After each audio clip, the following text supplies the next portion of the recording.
Bonjour à tous et bienvenue dans l'interview. C'est une semaine spéciale sur Télé Bruxelles consacrée aux piétonniers de Bruxelles. On en parlera dans chacun de nos journaux et on reçoit ce midi Yvan Maillard. Bonjour. Bonjour. Bourgmestre de Bruxelles, membre du Parti Socialiste. On va commencer par l'autre gros dossier d'actualité qui est le Stade national avec cet accord qui a été signé et présenté samedi. Est-ce que la ville de Bruxelles a renié sa parole? Pas d'argent public dans le projet de stade?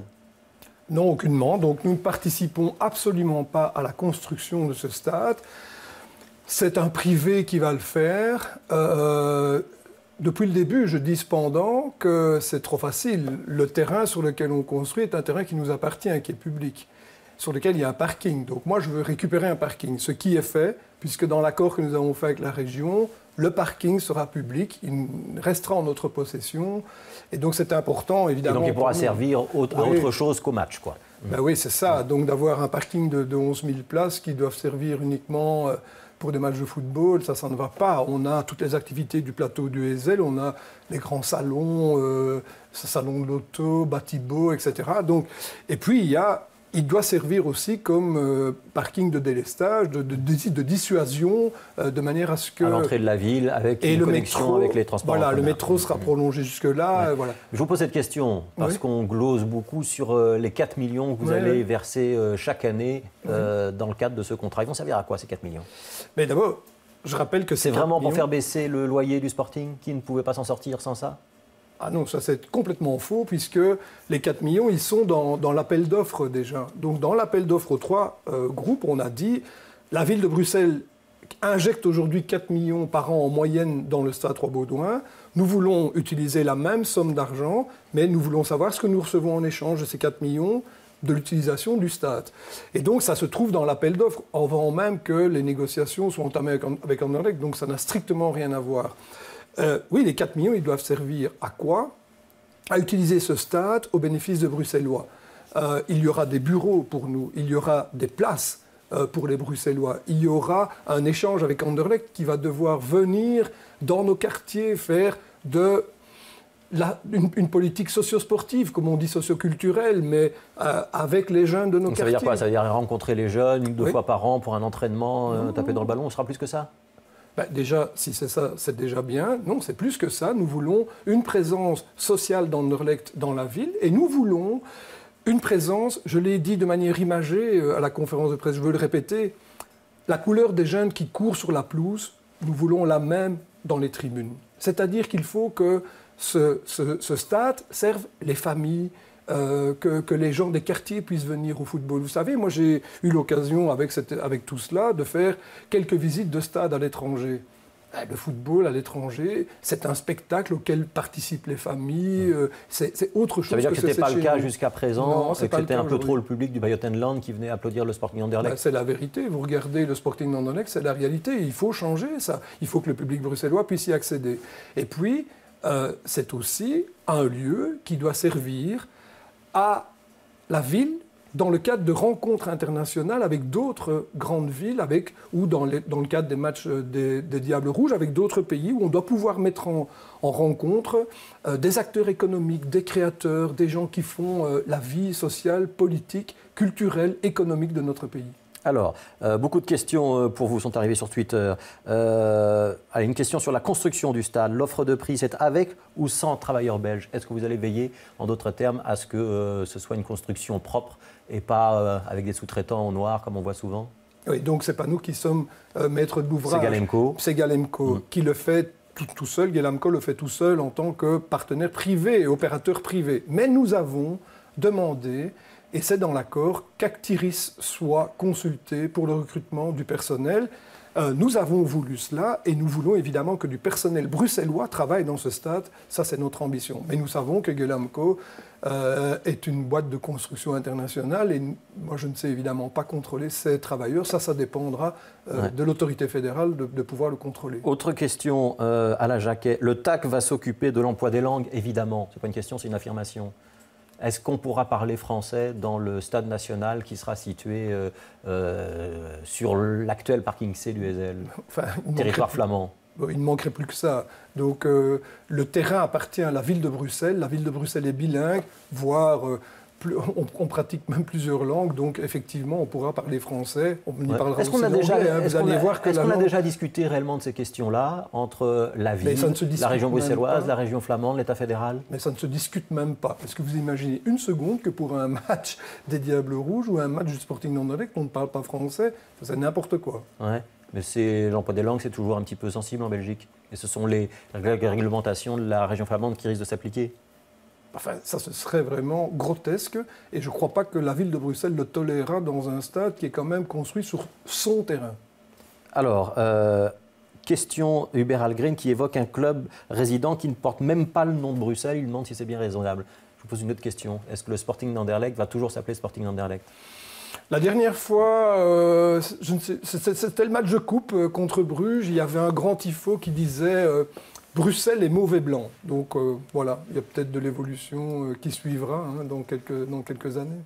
Dans quelques années? Ça veut dire que le Sporting d'Anderlecht pourrait être rebaptisé le Sporting de Bruxelles? Oh, ça, j'en sais rien, c'est pas moi qui décide ça. Ouais, vous avez un petit sourire en coin, Yvan Mayer. Bah, parce que voilà, moi j'aime bien. Vous avez commencé à en discuter?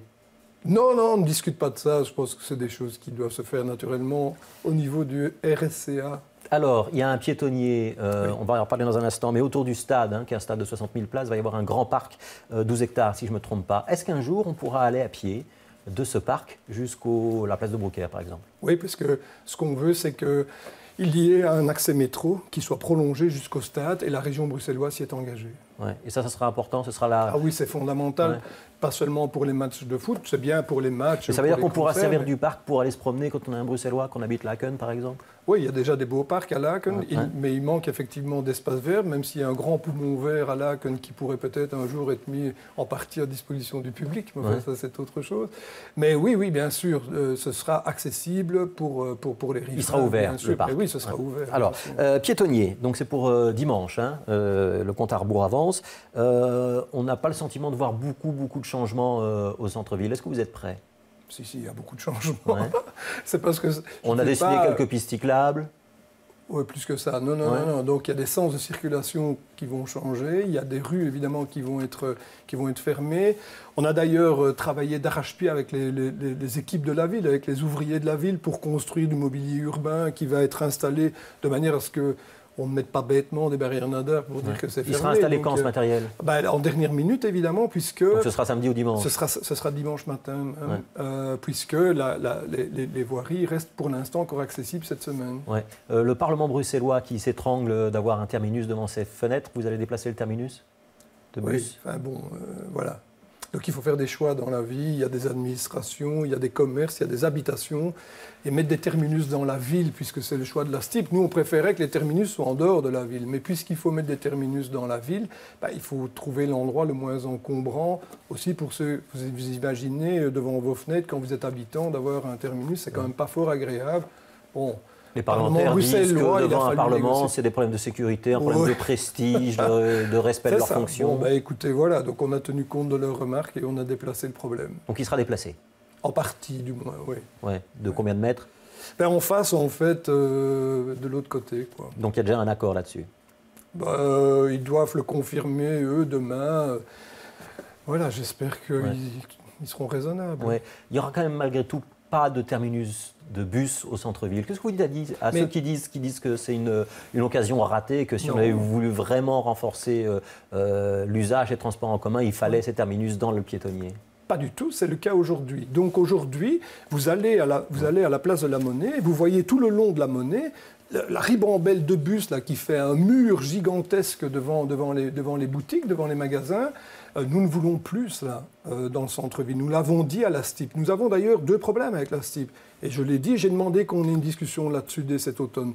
C'est le principe des terminus dans la ville. Je trouve qu'il n'y a pas de raison. Les bus doivent tourner en ville, mais il ne doit pas y avoir de terminus en ville. Et 2, c'est la taille et la dimension de ces bus qui, dans certains de nos quartiers, ces grands bus articulés vides pendant la journée, ils sont peut-être pleins le matin et pleins le soir, mais pendant la journée, ils tournent. bon, quand même pas plein, même pas à 50%. Donc nous avons une discussion à avoir à l'égard de ces bus articulés au cœur de la ville, qui est une ville médiévale. À un moment donné, je ne cesse de dire ça, on ne sait pas reculer les murs pour permettre à des bus encore plus grands de passer. Il y a des endroits où ils abîment le mobilier urbain, ils touchent des façades de maisons.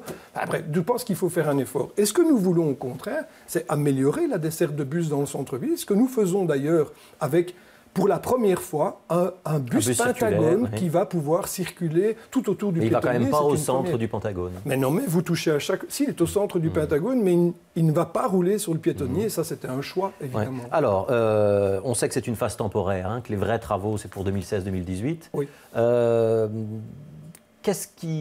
À quoi doivent s'attendre les Bruxellois à partir dans le courant de l'été? Il y aura une scène, place de la Bourse, une fontaine, ça c'est pour un peu plus tard. On passe d'un espace roller, un espace pique-nique avec des tables et des chaises. Tout ça sera prêt quand? Immédiatement à partir de dimanche. Ouais. Et la première chose à laquelle les Bruxellois doivent s'attendre, c'est à changer le rythme et à utiliser la ville autrement que comme une artère de circulation pour aller en transit d'un coin à l'autre. On va aller à pied sur les plus belles places de la ville, de la Bourse à De Broekère, en passant par Anspach. On pourra flâner, s'asseoir, boire un verre, rencontrer effectivement des artistes, voir des gamins jouer. C'est une autre qualité de vie en ville. C'est ça le premier objectif. Et c'est la première chose auquel les Bruxellois doivent s'attendre.